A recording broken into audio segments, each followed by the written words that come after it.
Salmon bricks after dark, yeah, we bout to spark. Season 2 recap, big brother ready to embark.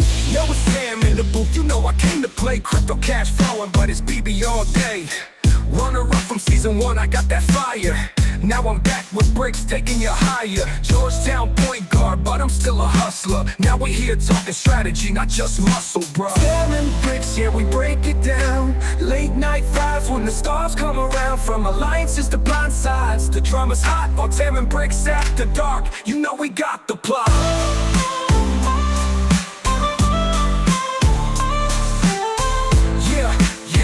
Yo, we got the plot. I'm Robert Brick, 6'9" on the grind. Clone of Bobby B, but I got my own mind. Survivor jury, now it's BB season 2. Playing hard in the dark, now I'm podcasting with you. It's all strategy, alliances, and moves. And when it comes to Big Brother, we got the groove. Salmon bricks, here we break it down. Late night vibes when the stars come around. From alliances to blind sides, the drama's hot on Salmon bricks after dark. You know we got the plot.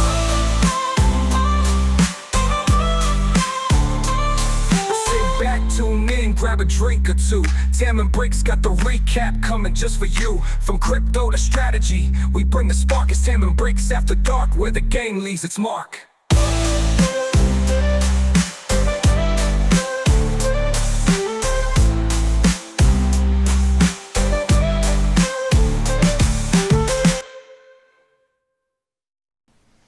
And welcome back to another episode of Tam and Bricks After Dark. This is your first host, Amir Al-Thor.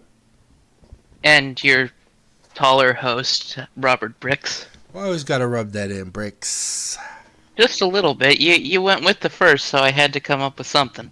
Oh my God. 6'3" is a perfectly tall height. Thank you very much. It's very tall if you're not 6'9". Oh my God. Oh my God. But in your defense, you fit in more door frames than I do, so that works out. It's true that they made sure I fit through plenty of frames at Georgetown, shuffling me in and out, not letting me play. It was very painful, very painful. But I don't want to think about Mojo Rising and that asshole David Farmer. They won't share their minutes with me. KT Murphy also came in and hoarded some of my minutes. I mean, that sounds true. Oh, God. Being a point guard was hard at that school. Yeah, I mean, when you have a collection that good, yeah. There was some good talent. Not as good as me, but the coach was an asshole. Favoritism, that kind of thing. But we're here to talk about Big Brother. Wow. A lot has happened since we last did this. Justin, the returned, went home. What did you think about the whole execution of the Justin plot? I think that at this point the Fellowship is in a very strong place. Well, they started the week in a very strong place. Everything's gotten a lot more chaotic, but we'll get to that shortly. Basically, everything has gone to their tune, it feels like. They decided Justin needed to go home, and Justin went home. Yeah, and they didn't have no qualms about it. Dutch found himself in the doghouse, plenty of public scorn, starting with Daisy and her speech at the head of household was quite the speech. It gave, I know, Tyrone pause, and he wanted to consider voting her out instead, but there wasn't enough time to do that. And then Mel and Jordan picked it up. Pretty much all of Ashley's Angels, except for Moira, seem pretty anti-Dutch now, and he was real popular with that crowd a few weeks ago. Yeah, I think Dutch hasn't done a good job of maintaining his relationships. He just seems to be kind of bopping along from bad idea to bad idea. And I liked his game. I liked the observational nature that he put out at the beginning, trying to put the things together. But it feels like he just doesn't have a head for strategy. Yeah, it feels definitely like, I don't know the argument he's going to make if he's sitting at the final two for why he should win.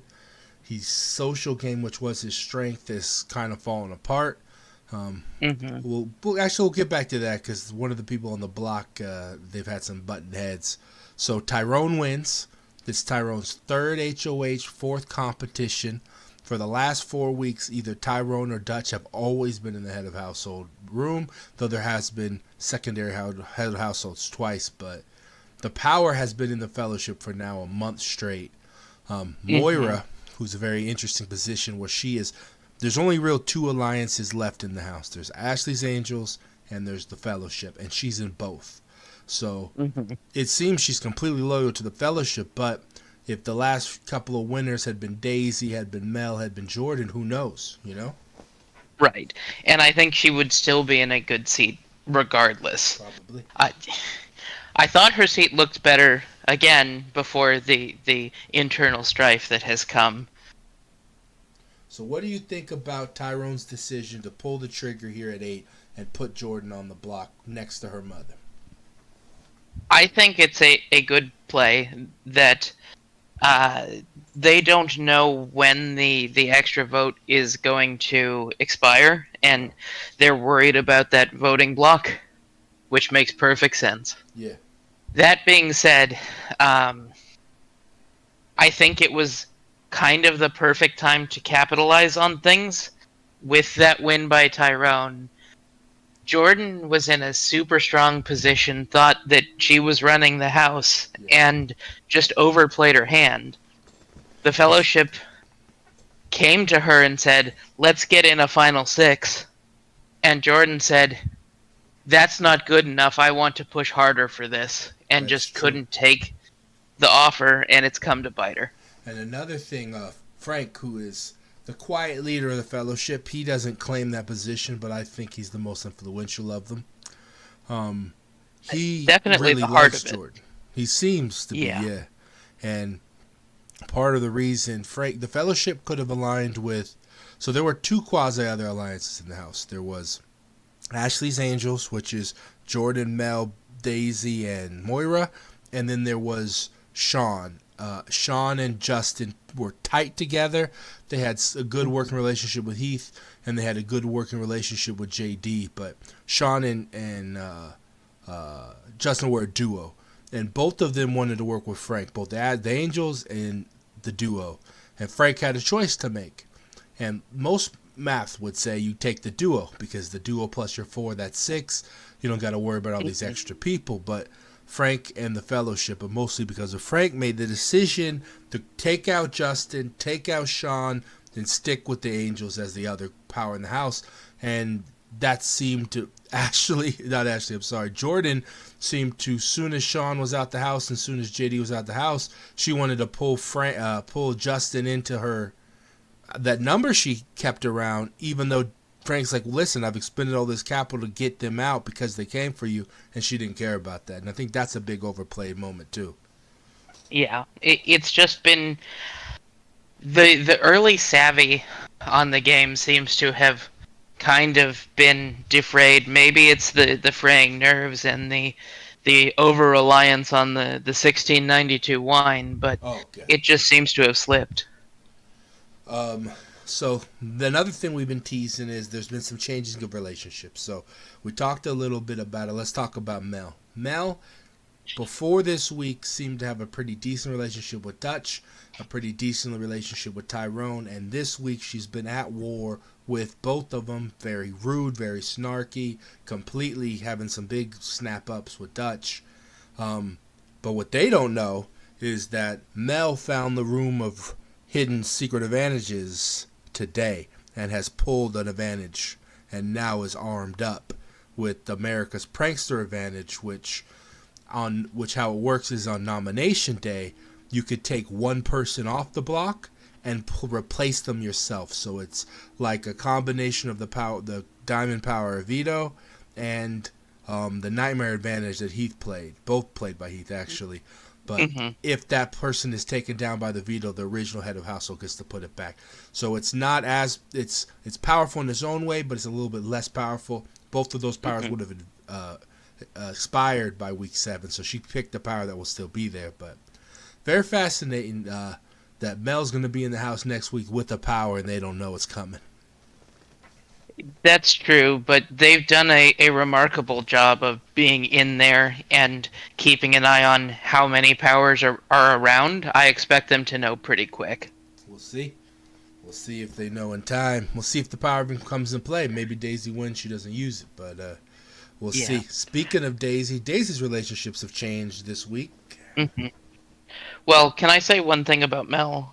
Please, yes. I think that she's in a place where she's trying to tank for Jordan. That she is trying to make it so she is less likable and Jordan somehow sneaks through. I think that once Jordan is taken out, which I expect to happen, that Mel will change demeanor in an effort to like try and win on Jordan's behalf.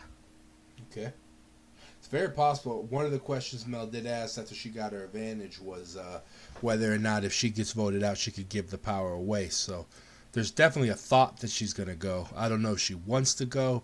It is very strange how abrasive she's been. So maybe that is it. That's my guess. Yeah. Good guess, probably. But Daisy and Tyrone is Whoa. the big curveball I didn't see coming. Whoa. The week starts with Tyrone making Daisy a have-not because Daisy made a negative comment about Tyrone winning, and he didn't like that. And how does the week end with that relationship? Tyrone and Daisy work out together. Tyrone busts his knee and goes up for a bandage, and He definitely busted something. I can tell you this much. yeah, things develop in an awkward direction that thankfully the cameras pan away from. But Oh God, thank God we didn't have to see too much of that. yep, but that I think has just kind of thrown landmines in the Fellowship's cohesion because now the there's Fellowship that. meets up at night, and last night one member wasn't there because he was cuddled up, sleeping in the have-not room. Even as the head of household, he chose to ban his alliance and spend the night cuddled up with Daisy in the have-not room. I wonder how they take that. I don't think they take it well. I think all of a sudden Tyrone goes from probably the third of the three that Dutch would have been out before, and now people are going to be worried about Tyrone's loyalties as they get more conflicted going down the road. We'll see. I think Tyrone might be in the catbird seat. I think Frank is pretty loyal to him. I think Moira likes him a good bit. I think Dutch likes him a good bit. I think he's at worst third for everybody in the Fellowship. And I think he is now the most liked from Heath. I think he is the most liked from Daisy by far. And while Mel is currently saying she doesn't like him, of the Fellowship, Mel was the closest with Tyrone. So he could be top 3 for everybody in the house, which is a good position to be in at 7.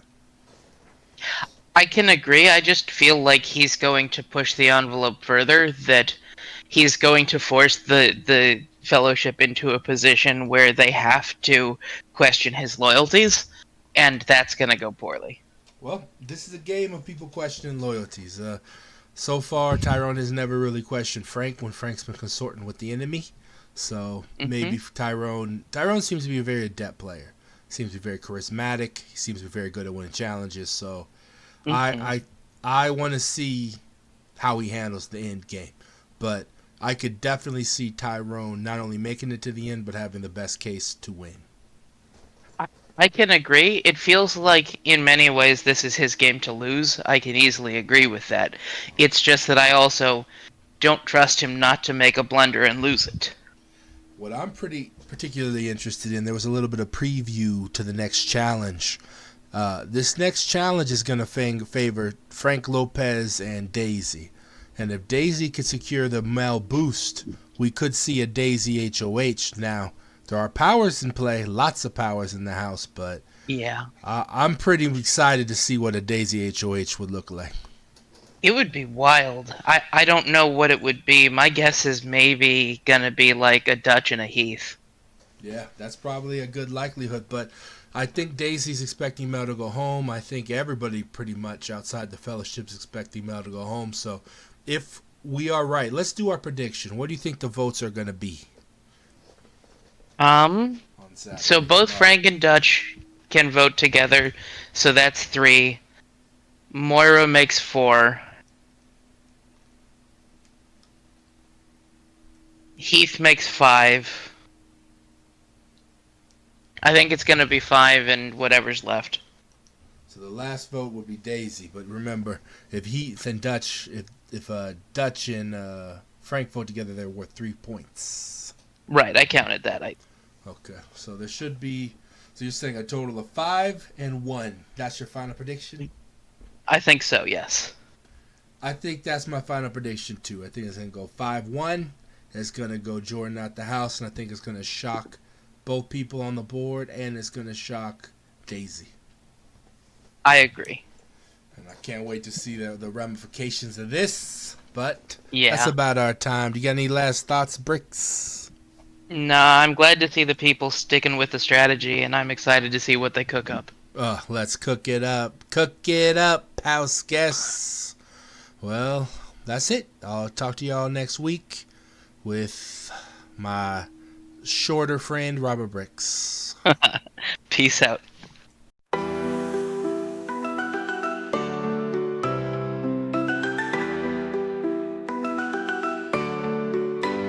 Yo, welcome to the late night vibes, this is where we shine. Time and Bricks got the insights, we're one of a kind. From Big Brother's house to the crypto deals we unfold. Let's take a deep dive, hear the stories untold. It's Tam out for the runner-up, feel the fire. With Robert Bricks, we elevate, climbing higher. Tam and Bricks at the dark, we're bringing the heat. With stories from the house, this podcast can't be beat. Tune in for the laughs, the drama, the strife.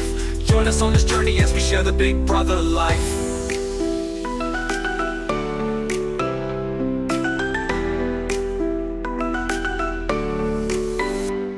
Big Brother S2, secrets we gonna reveal. From strategies to alliances, it's also real. Bricks brings the height 6'9" in the game. Survivor in his past, but he's back with new fame. In the dark, we'll shine, dissecting every twist. Get ready for the drama you don't wanna miss. Tam and Bricks at the dark, we're bringing the heat. With stories from the house, this podcast can't be beat. Tune in for the laughs, the drama, the strife. Join us on this journey as we share the Big Brother life. Tam and Bricks at the dark, we're bringing the heat. With stories from the house, this podcast can't be beat. Tune in for the laughs, the drama, the strife. Join us on this journey as we share the Big Brother life.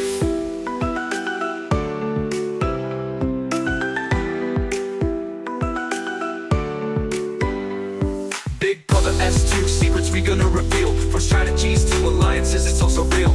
Bricks brings the height 6'9" in the game. Survivor in his past, but he's back with new fame. In the dark, we'll shine, dissecting every twist. Get ready for the drama you don't wanna miss. Tam and Bricks at the dark, we're bringing the heat. With stories from the house, this podcast can't be beat.